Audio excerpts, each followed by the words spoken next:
Hello students, welcome to Shiny Max 10th Standard Max Chapter 6 Example 6.29 பார்க்கலாம். As observed from the top of a 60-meter high lighthouse from the sea level, the angles of depression of two ships are 28 degree and 45 degree. If one ship is exactly behind the other on the same side of the lighthouse, அதாவது என்ன கொடுத்துருக்காங்கன்னா இப்போ இங்கே ஒரு light house இருக்குது சரிங்களா. இந்த light ஹவுஸோட ஹைட்டு 60 மீட்டர். ஓகே, நெக்ஸ்ட்டு இதுதான் சி லெவல். ஓகே, வேணாம் நீங்கள் இதை ஸ்ட்ரைட்டாக கூட வரைஞ்சிக்கலாம். ஓகேங்களா, இப்போ இதில் ஒரு ஷிப் வருது, அதே மாதிரி இதுலேயும் ஒரு ஷிப் வருது. ஓகே, இப்போ இந்த லைட் ஹவுஸோட டாப்பில் நின்றுக்கிட்டு இந்த ஷிப்பை பார்க்குறாங்க. அப்போது இப்படி ஒரு லைன் ட்ரா பண்ணிக்கலாம். இனிமேல் திரும்பவும் இந்த டாப்பில் நின்றுக்கிட்டு இந்த ஷிப்பையுமே பார்க்குறாங்களாம். இப்படி பார்க்கும்போது ஆங்கிள் ஆஃப் டிப்ரெஷன்னாலே இந்த மாதிரி ஸ்ட்ரைட்டாக ஒரு லைன் ட்ரா பண்ணிக்கணும் சரிங்களா. இப்போது இந்த ஷிப்பை பார்க்கும்போது 28 டிகிரி ஆங்கிள் ஃபார்ம் ஆகுதாம் சரிங்களா. அப்புறவு இனி இந்த ஷிப்பை பார்க்கும்போது 45 டிகிரி ஆங்கிள் ஃபார்ம் ஆகுதாம் சரிங்களா. Okay, next find the distance between the two ships. அதாவது என்னென்னா இந்த ரெண்டு ஷிப்புக்கும் இடையில உள்ள டிஸ்டன்ஸ் என்ன, அதை தான் நம்ம கண்டுபிடிக்கணும். ஓகேங்களா, இதை எப்படி கண்டுபிடிக்கலான்னா ஃபர்ஸ்ட் நேம் கொடுக்குறேன் பாருங்கள், ஏ பி சி, அப்புறவு இது டி. ஓகே, இப்போ எனக்கு பிசி இதோட டிஸ்டன்ஸ் தான் கண்டுபிடிக்கணும். அதுக்கு என்ன பண்ணணும்னா ஃபஸ்ட்டு டோட்டல் டிஸ்டன்ஸ் தெரியணும். அதாவது ஏலேருந்து சி டோட்டல் டிஸ்டன்ஸ் தெரிஞ்சுன்னா அதுக்கு பிறகு ஏபி இந்த டிஸ்டன்ஸை அப்படியே மைனஸ் பண்ணிட்டேன்னு வைங்க, எனக்கு ஈஸியாக பிசி கிடச்சிரும். புரியுதா? நம்மளுக்கு டோட்டல் டிஸ்டன்ஸ் தெரியணும். அதுலேருந்து இந்த ஏபியை மைனஸ் பண்ணேன்னா பேலன்ஸ் இந்த பிசி எனக்கு ஈஸியாக கிடச்சிரும். அப்போ நான் ஃபஸ்ட்டு ஏசியையும் ஏபியையும் கண்டுபிடிக்கணும் சரிங்களா. முதல்ல ஏபி கண்டுபிடிக்கலாம். இந்த ட்ரையாங்கிளை யூஸ் பண்ணி ஏபி கண்டுபிடிக்கலாம்.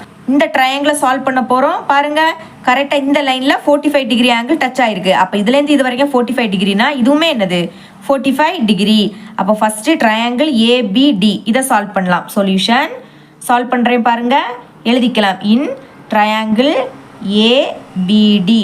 ஓகே, இப்போ மாதிரி tan theta ஃபார்முலா சரிங்களா. tan theta is equal to opposite side divided by adjacent side.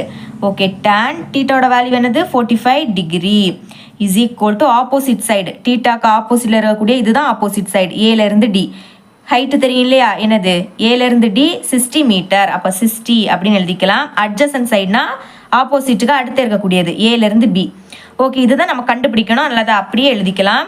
Okay, tan 45 டிகிரியோட value என்னன்னா 1 is equal to 60 divided by AB.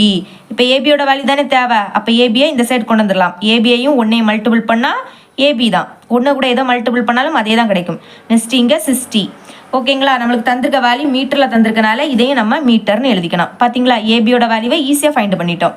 Okay, next இப்போ நம்ம ஏபி கண்டுபிடிச்சிட்டோம். இனி ஏலேருந்து சி கண்டுபிடிக்கணும். அதுக்கு ட்ரையாங்கிள் ஏசிடி இந்த ட்ரையாங்கிளை சால்வ் பண்ணணும் சரிங்களா. இப்போ பாருங்கள், இதுலேருந்து இது வரைக்கும் 28 டிகிரினா இதுவுமே என்னது 28 டிகிரி. அப்போ டீட்டாவோட வேல்யூ 28 டிகிரி எழுதிக்கலாம். ஃபஸ்ட்டு ட்ரையாங்கிளோட நேம் எழுதிக்கலாம். In triangle ACD same tan theta formula. tan தீட்டாவோட வேல்யூ என்னன்னா 28 degree is equal to opposite side. தீட்டாக்கு ஆப்போசிட்டில் இருக்கக்கூடிய இதுதான் ஆப்போசிட் சைடு. இதோட வேல்யூ என்னன்னா 60 மீட்டர். அப்போ 60 அப்படின்னு ரைட் பண்ணிக்கலாம். டிவைடட் பை அட்ஜசன்ட் சைடுனா இதுலேருந்து ஏலேருந்து சி இந்த ட்ரையாங்கிள் சால்வ் பண்ண போகிறோம். அப்போ ஏலேருந்து சி வரும். அப்போ அதை தான் கண்டுபிடிக்கணும். அதனால் அதை டேரெக்டாக எழுதிடலாம். இனிமேல் tan 28 டிகிரியோட வேல்யூ நம்மளுக்கு கொஸ்டினில் தந்திருக்காங்க. அப்போ அதுக்கு பதில் அந்த வேல்யூ எழுதிக்கலாமா. 0.5317 is equal to 60 divided by AC. இப்போ ஏசியோட வேல்யூ தானே ஃபைண்ட் பண்ணணும். அப்போ இதை மேலே கொண்டு போயிட்டு அந்த வேல்யூவை கீழே கொண்டு வந்துடலாம். ஓகே, இங்கே ரைட் பண்ணிக்கிறேன். ஓகே, அப்போ ஏசி இங்கே வந்துடும். நெக்ஸ்ட்டு இங்கே என்னது இருக்குது, இங்கே 60 இருக்குது, அதை எழுதிக்கலாம். டிவைடருக்கு கீழே இந்த வேல்யூ டிவைடருக்கு கீழே வந்துடும் சரிங்களா. 0.5317. ஓகே, இனிமேல் இதை டிவைட் தான் பண்ணணும். அதுக்கு முன்னாடி இந்த பாயிண்ட்டை ரிமூவ் பண்ணலாம். அப்போ நம்மளுக்கு இன்னும் ஈஸியாக இருக்கும் சரிங்களா. அப்போ 1 எழுதிருங்க. இப்போ பாருங்கள், 4 டிஜிட் முன்னாடி பாயிண்ட் இருக்குது. அப்போ 40 நீங்கள் ரைட் பண்ணிக்கலாம் சரிங்களா. கீழே என்ன ரைட் பண்ணீங்களோ அதே தான் மேலேயும் ரைட் பண்ணணும். மேலேயும் 10,000 அப்படியே எழுதிருங்க. ஓகே, இப்போ மல்டிபிள் பண்ணலாமா. இதே மல்டிபிள் பண்ணலாம். ஃபஸ்ட்டு இந்த 60 அப்படியே எழுதிருங்க. இனி இங்கே 40 இருக்கா, அதை அப்படியே ரைட் பண்ணிடுங்க சரிங்களா. ஓகே, நெக்ஸ்ட் இப்போ பாருங்கள், இங்கே 40 இருக்குது. இங்கே 4 டிஜிட்டுக்கு முன்னாடி பாயிண்ட் இருக்குது. அப்போ இதை மல்டிபிள் பண்ணும்போது இங்கே 40 இருக்கனால இந்த பாயிண்ட் வந்து 4 டிஜிட்டுக்கு தள்ளி வெளியே வந்துடும் சரிங்களா. அப்போ பாயிண்ட் வெளியே போயிடுச்சுன்னா பாக்கி என்னது இருக்கும் 5317. இந்த 0 எழுதணும்னு அவசியம் கிடையாது. ஓகே, இனிமேல் நம்ம டிவைட் பண்ணலாம் சரிங்களா. ஓகே, டிவைட் பண்ணுறேன் பாருங்கள். 6 இனிமேல் 50 வரும். ஓகே, இதை 5317 டிவைட் பண்ண போகிறோம்.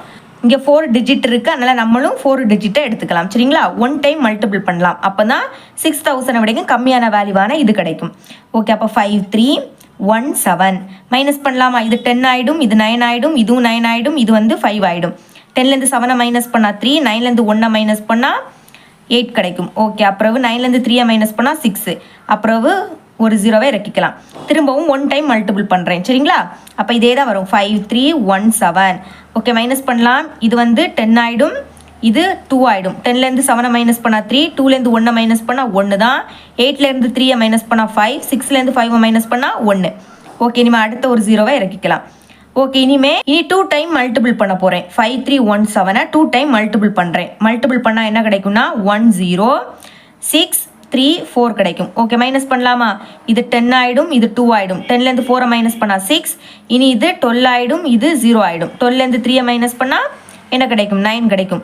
இனி இது 10 ஆகிடும், இது 4 ஆகிடும். 10லேருந்து 6 மைனஸ் பண்ணால் 4, 14லேருந்து 10 மைனஸ் பண்ணால் 4 தான் கிடைக்கும். ஓகே, இனிமேல் இறக்க எதுவுமே இல்லை, அதனால் என்ன பண்ணணும்?